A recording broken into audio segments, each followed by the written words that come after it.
nzoto na ngai ebinelaka kaka yo Yesu liwa na yo sango ememelanga elonga Yesu okomisanga na miso ya bato otala fami na uta te okoninga lelo okomisinga na miso ya bato Nzambe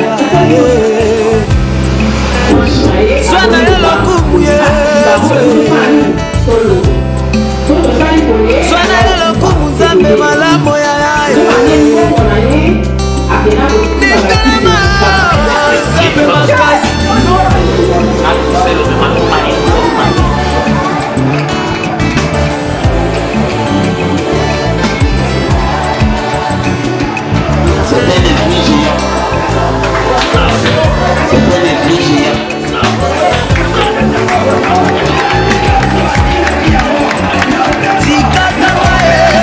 nakumisaka yo ntango nyonso tikanga nanetolaka yo kutu na moi ure na ndako esilaka nakisombaka Nzambe pepe mopesanga lufele namona kotere te namona partere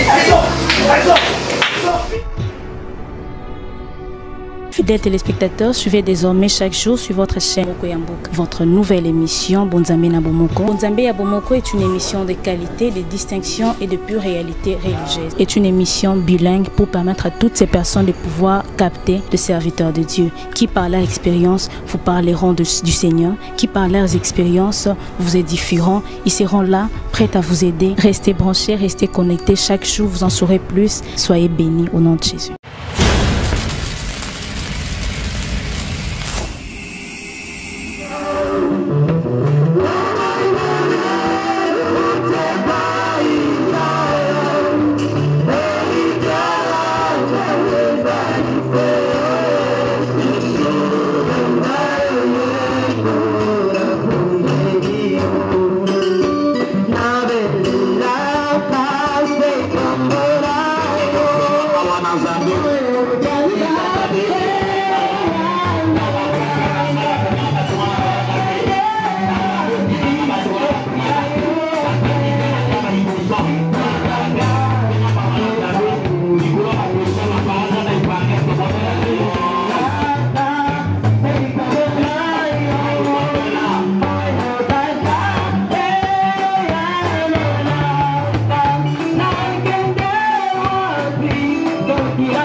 Il change la nationalité.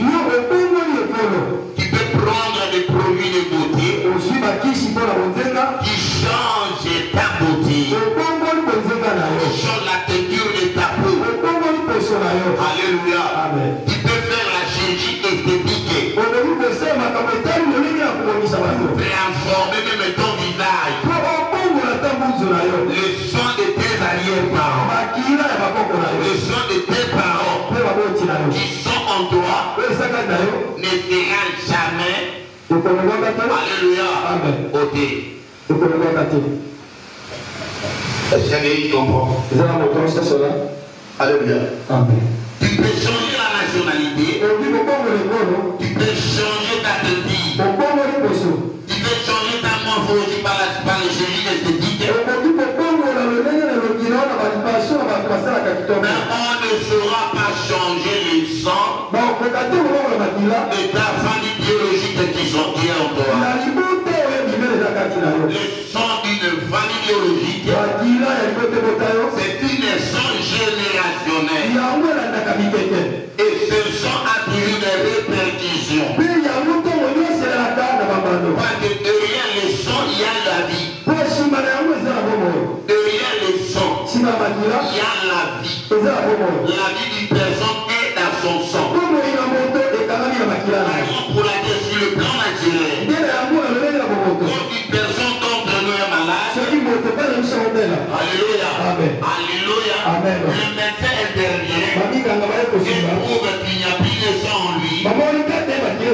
On dira que cette personne est dans le danger. Il faut lui transfuser le sang Sinon, il mourra. Tu peux perdre l'eau. Tu peux perdre de l'eau. Alléluia. Tu peux perdre l'eau. C'est autre chose.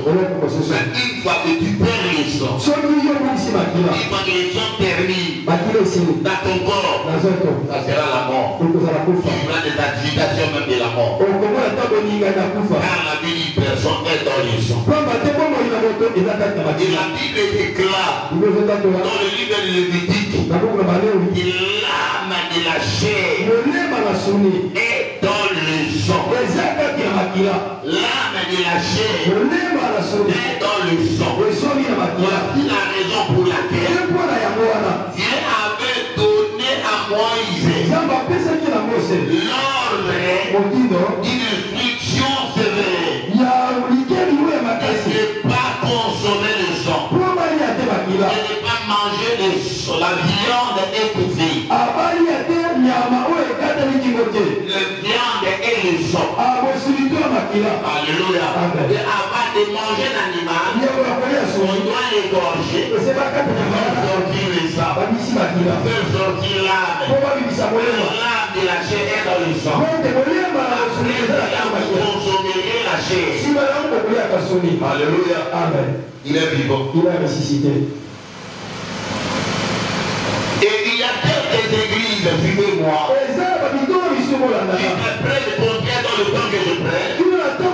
Ils sont dans la loi mosaïque. On a interdit de ne pas manger, de ne pas consommer tout ce qui a le sang.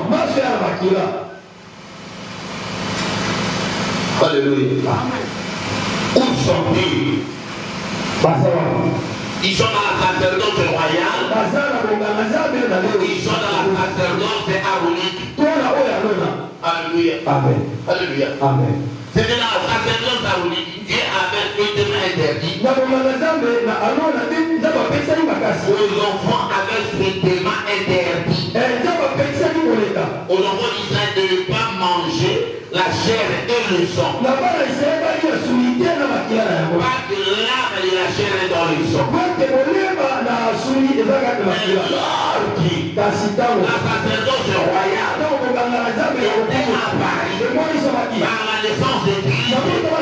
La première sacerdoce, c'est qui est ancienne, était tombée d'une manière cadique avec tous ses œuvres. Alléluia. Parce que nous l'avons reçu accès dans la seconde sacerdoce. L'apôtre Paul déclare dans le Galates, alléluia, 3 chapitre 3, et la loi, alléluia, mosaïque, et ils ont pris leurs œuvres, ils servirent leurs idoles, qui tira pour leur Dieu, ils sacrifiaient leurs fils et leurs filles aux idoles. Ils répandiront le sang innocent, le sang de leurs fils et de leurs filles, sacrifiés aux idoles du Canaan, et le petit fut profané par la mer. Ils fuyaient par leurs œuvres, ils se prostituaient par leurs actions. Il y a certaines nations que l'Éternel avait interdit à Israël de se mêler. Alléluia. C'était les nations qui avaient des habitants, les nations qui habitaient dans la Canaan. Les Égyptiens, les Éviens, les Cananéens, les Élyséens, les Phérésiens.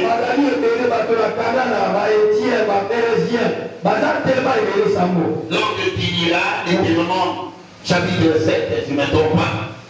Alléluia. Verset 3, 4, 5, l'Éternel dit à Moïse, tu ne permettras pas que tes enfants se lient au mariage avec le fils et le fils de ces nations. Fils de fille ne prennent pas tes enfants et tes filles au mariage. Sinon, il les détournerait pour aller se prosterner devant leur Dieu. colère descendra sur leur tuer. Et je les tuerai proprement. Alléluia. Et Dieu leur donna ordre. Lorsque vous entrerez à Canaan. Alléluia. Voici ce que vous ferez de ces nations. Vous les détruirez. Vous détruirez leurs temples. Vous détruirez leurs hôtels, les hôtels qui servaient leurs dieux. Vous abattrez leurs idoles. Et vous les consumerez dans le feu. Alléluia. Maintenant, Israël, ils ont y accès. Ils se mêlèrent avec ce peuple. Alléluia. Ils se mêlèrent la fausse alliance. La seconde chose, ils apprirent leurs œuvres. L'imitation. Israël imita ces nations. Les mauvaises compagnies corrompent des bonnes bien-être. Mon frère, ma soeur, il ne faut pas traiter alliance avec qui que ce soit. Et lorsque tu trouves un ami qui fréquente les temps des idoles, qui fréquente des charlatans, tu la découvres, n'ose pas imiter son caractère. Notre pays est victime de plusieurs mauvais sorts à cause de faux alliances, à cause de l'imitation. Et comme on le veut imiter, complexé. Alléluia. Alléluia. Nous sommes des Africains. Il a eu des sœurs, des frères qui regardent la télé, de films. Alléluia. Et comme un enfant de Dieu. Le monde spirituel, c'est un monde de signes. C'est un monde de repères. Il n'y a pas d'intention de paix. Il n'y a pas de repère sans paix. Alléluia. Il n'y a pas de repère sans paix. Le monde spirituel, c'est un monde de repère. Le monde de signes. Il n'y a pas de repère sans paix. Lorsque tu iras même chercher une maison à louer, tu viens devant la porte de la maison, tu trouves, on a mis un logo de Gianni Versace. Amen. Vous connaissez le logo de Gianni Versace, non? Il est vivant. Il est visage d'une femme. Alléluia. Comprends que cette maison, son propriétaire, est dans le club des esprits des fous.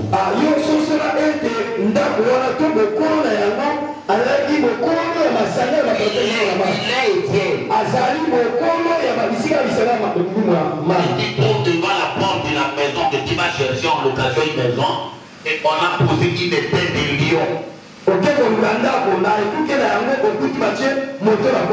Chaque le bien de cette maison, c'est une maison qui appartient à un homme qui est dans le club des lions. Tu trouves on a des une tête de léopard. Le propriétaire appartient dans le club des esprits de léopard. Tu trouves dans une maison qu'on a mis un éléphant. Charles Pierre, qui est le propriétaire de cette maison, est dans le club des éléphants. Alléluia. Du coup, on a posé un serpent, un crocodile. Alléluia. Sont des signes des idoles. Alléluia. Et ces personnes, dans nos familles, appartenant dans ces clubs-là, ils ont des temples. Alléluia. Dans ces temples, il y a des idoles. L'idolâtrie, c'est le fait d'aller se prosterner devant les idoles, les démons. Des repères et des signes représentatifs. Mais derrière ces peaux de léopard, ces têtes de lion, peau de lion, il y a un esprit qui vient de l'idolâtrie, de ces lions. Nous avons tous en voyage. Julien va venir m'asseoir et voler la terre au temps de la terre. Toi, poster dans mon kawana, au temps de la terre. Toi, poster dans ma soie, on dit commandant, Macamona, Maquette, je te donne. Commandant dit, ils ont éballé na bango, ils ont la loi et à Bokoko. Les gens vont célébrer ça maintenant na bango. C'est pour lui, il peut nous aller quand même, dans la vie. Papa, pour faire au kawana. Amen. Dans ma classe. Bien aimé, qu'est-ce qui était passé? Les chefs coutumiers sont. Les chefs coutumiers sont venus. C'était dans les temps des saisons de pluie, il y avait de l'eau dans le fleuve en abondance. Il y avait la chasseresse et la famille. Maintenant, ils sont venus faire une célébration de l'incident. Alléluia. Ils sont venus, ils se sont maquillés. En rouge et blanc, ils ont prêté pour la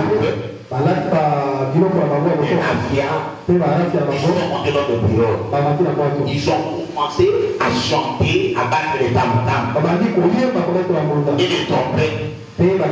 Alléluia. On flotte dans l'eau avec des pirogues. Ils ont compris les matchs dans l'eau. Ils écrivaient des chants aussi, des chansons. Ils ont pris un chef. On l'a égorgé. Ils ont répandu des sang. En invoquant les idoles.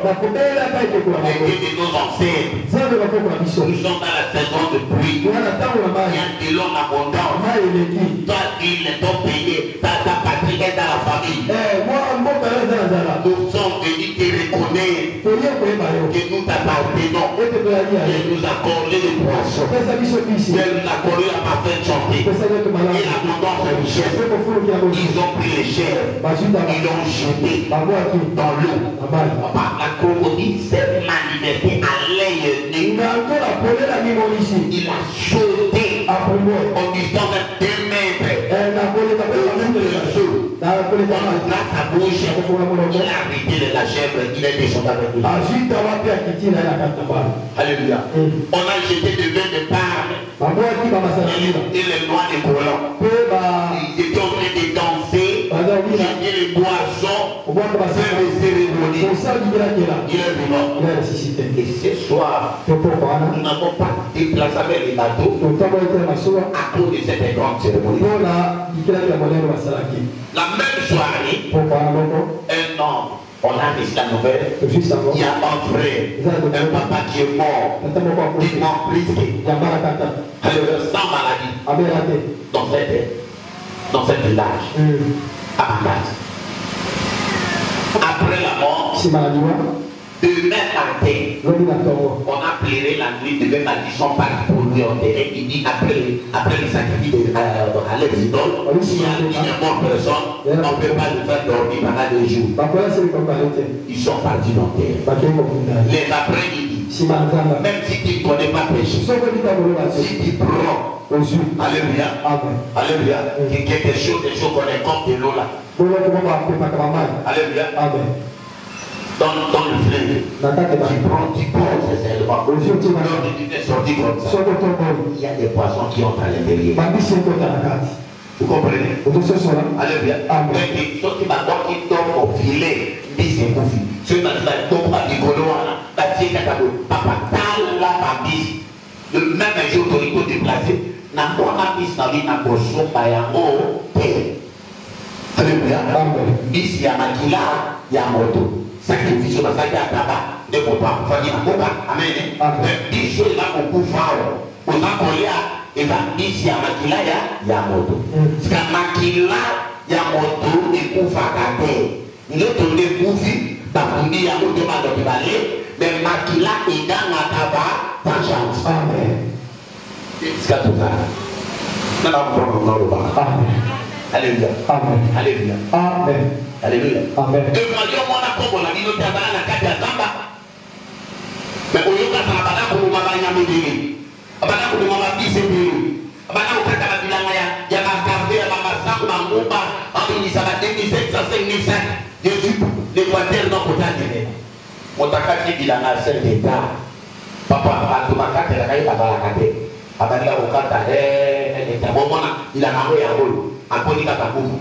Papa na terre récolte on a gagné 5 hectares attends qu'on récolte ba 5 000 sacs ya ngumba atien na dépôt ba levi 5 000 sacs ya ngumba on a loi ya agronomie selon la nature un hectare équivalent à 28 27 25 sacs et vous pouvez savoir 5 sacs donc c'est une bonne production là pour vous saluer comme alors si ça ne tient pas 22 18 par l'hectare il y a quelqu'un qui coupe un champ de 5 hectares il va récolter 5 000 sacs alléluia il a ya makila ya bato alléluia ngubani la kuba ya makila ya bato atakoma bango bana onkatenga ngila na denga kutu bafele la production spirituelle alléluia ça soki yo kotama na famille wana tango na bino abo babambisi bana il est vivant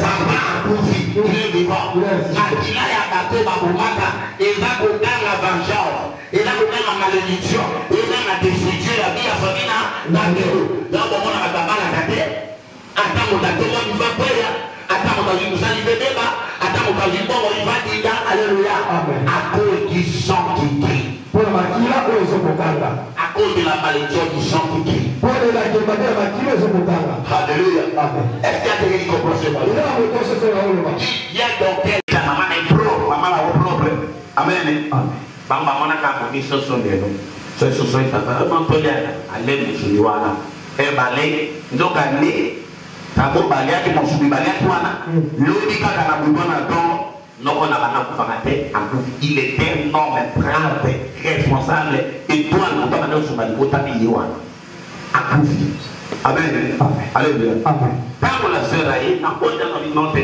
enda koyo ki kanami yo awa amen ezali mosuni alia ya mbola nini sont des liens de la sorcellerie. On y a Moussoumia, on y a Bakonabi. Mais on voit la lettre de Azakawa. Alléluia. Amen. Voilà ce qui se passe. On prend dans mon ami.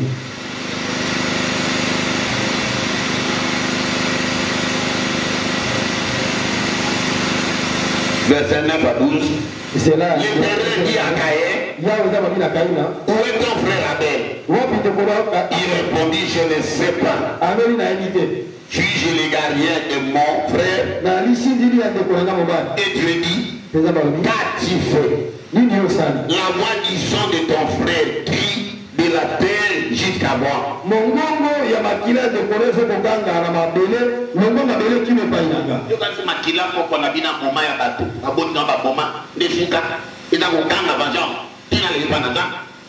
Donc c'est la loi de prospérité la vie aussi.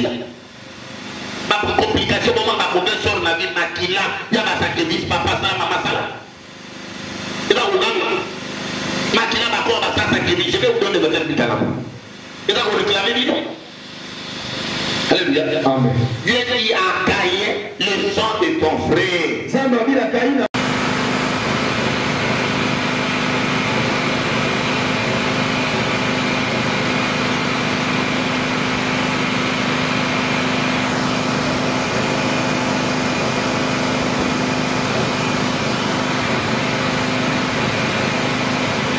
Nous lisons verset 22. Nous descendons à 24. Nous lisons la verset 22 à 25. Pilate de leur dit, que feraient les gens donc, que feraient les gens de Jésus, qu'on appelle Christ? Pour se reproduire qu'il soit crucifié. Le gouverneur dit, mais quel mal a-t-il fait? Ils crièrent encore plus fort qu'il soit crucifié. Pilate voyait qu'il ne gagnait rien. Mais que la tumulte augmentait. Prit de l'eau, se lava le main en présence de la foule. Et dit, je suis innocents, ils sont Égypte. Cela vous regarde. Et tout le peuple répondit que son sang retombe sur nous et sur nos enfants. Que son sang retombe sur nous et sur nos enfants.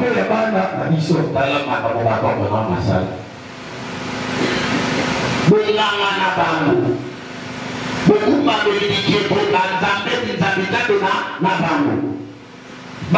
sacrifier Makila innocent pour assister la bango. Mais il déclare que Makila est pas trop moment. Et puis il y a Nicolas de Tiramisu. Puis Nicolas de Tiramisu. Par la conséquence, à Makila, on va continuer à sacrifier. Nicolas dit à Manayo. Et puis l'autre tout simplement la mauvaise chose. La base n'a rien qu'à dire à Manayo. Alléluia. Il y a des répercussions de retombées du sang. Il y a les répercussions, les retombées du péché ou des actes criminels de nos parents. Et la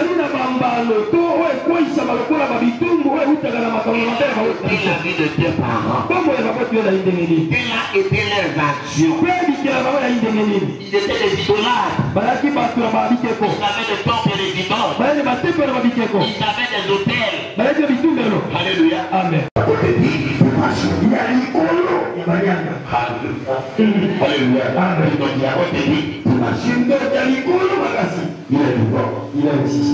Dans le texte et des sacrifices, et dans le texte arrière-parents.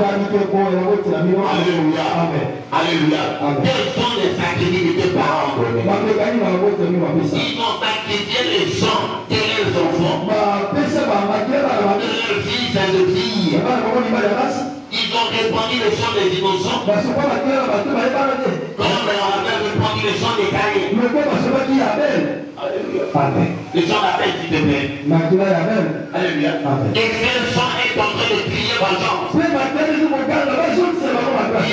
dans l'ancien temps. Dans le temps antique. Alléluia. Lorsqu'un chef coutumier, notre grand-père, père sa vie, on ne peut pas aller lui enterrer seul. Pour aller lui enterrer, il faut qu'on lui enterre avec des esclaves. Alléluia.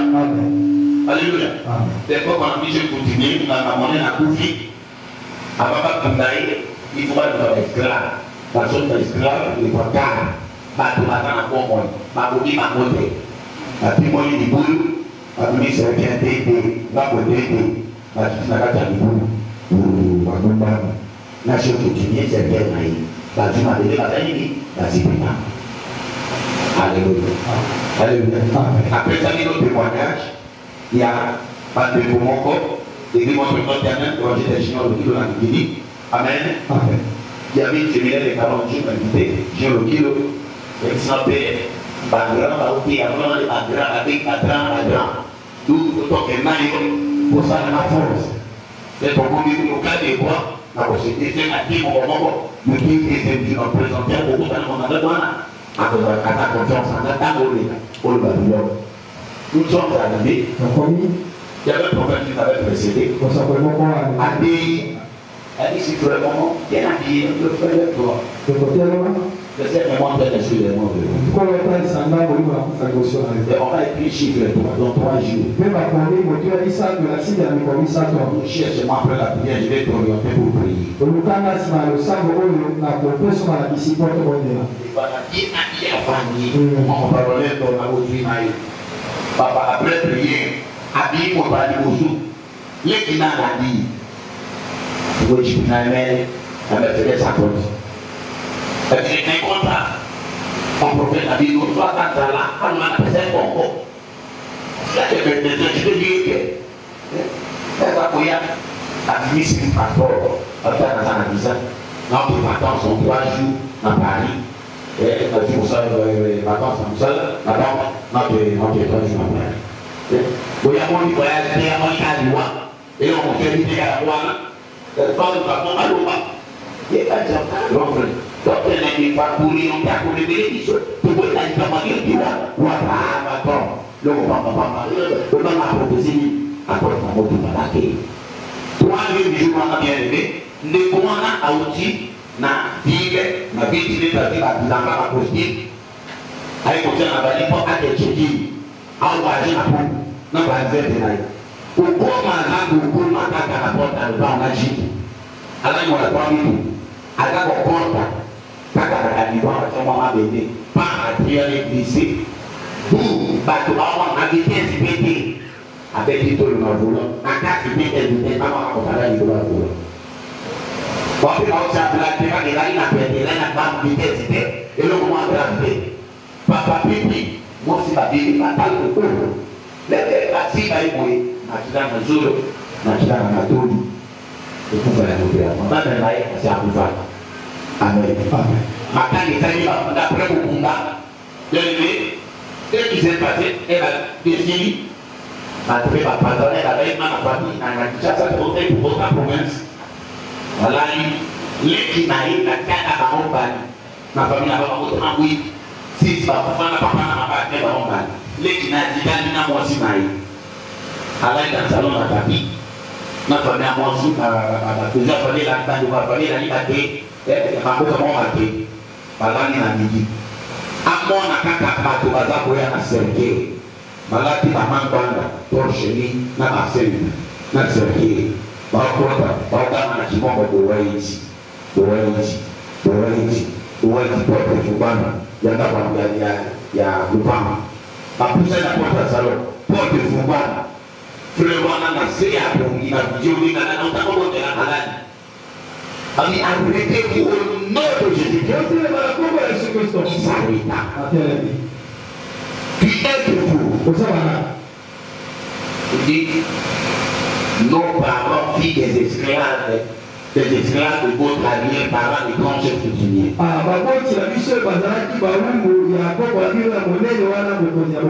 Le jour que les chefs étaient morts, ils nous ont pris, nous le fils et les esclaves.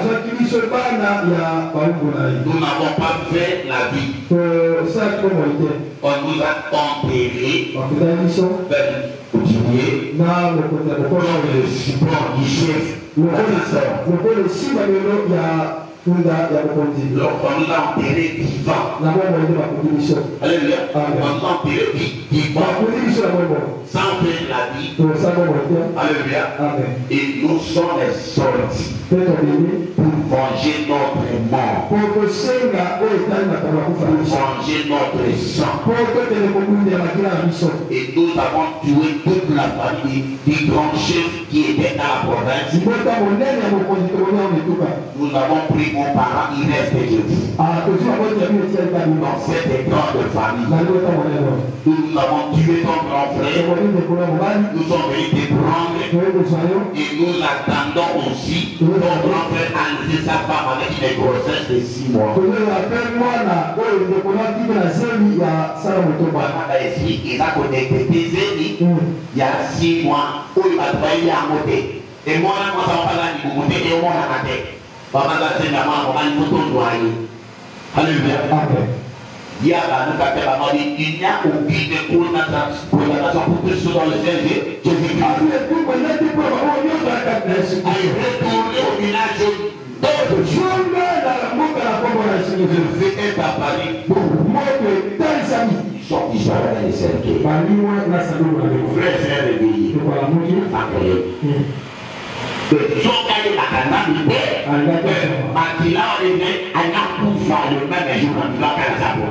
Pas réunis à eux dans les sépulcres. Car tu as écrit ton pays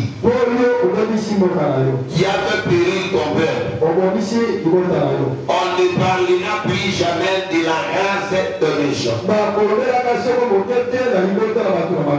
Préparer des massacres de fils. Préparer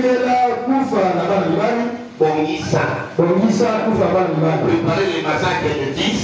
à cause de l'iniquité de leur père, qui ne se relèvent pas pour conquérir la terre et remplir le monde de l'ennemi. Préparer les massacres des fils à cause de l'iniquité de leur père, qui ne se relèvent pas pour conquérir la terre et remplir le monde de l'ennemi.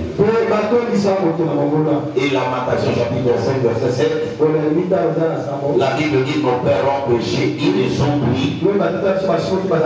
C'est nous qui sommes en train de porter la peine de leur péché. Alléluia.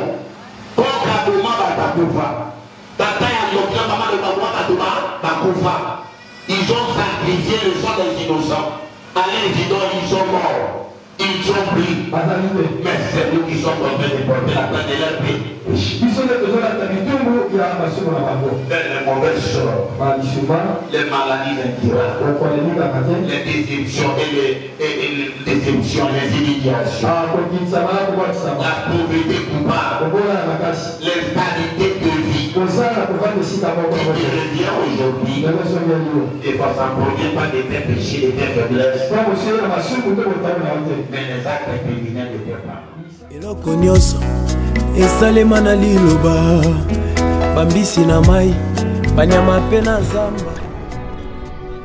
Fidèles téléspectateurs, suivez désormais chaque jour sur votre chaîne Bomoko ya Mboka votre nouvelle émission Bonzambe na Bomoko. Bonzambe ya Bomoko est une émission de qualité, de distinction et de pure réalité religieuse. C'est une émission bilingue pour permettre à toutes ces personnes de pouvoir capter le serviteur de Dieu qui par leur expérience vous parleront du Seigneur, qui par leurs expériences vous édifieront. Ils seront là, prêts à vous aider. Restez branchés, restez connectés. Chaque jour, vous en saurez plus. Soyez bénis au nom de Jésus.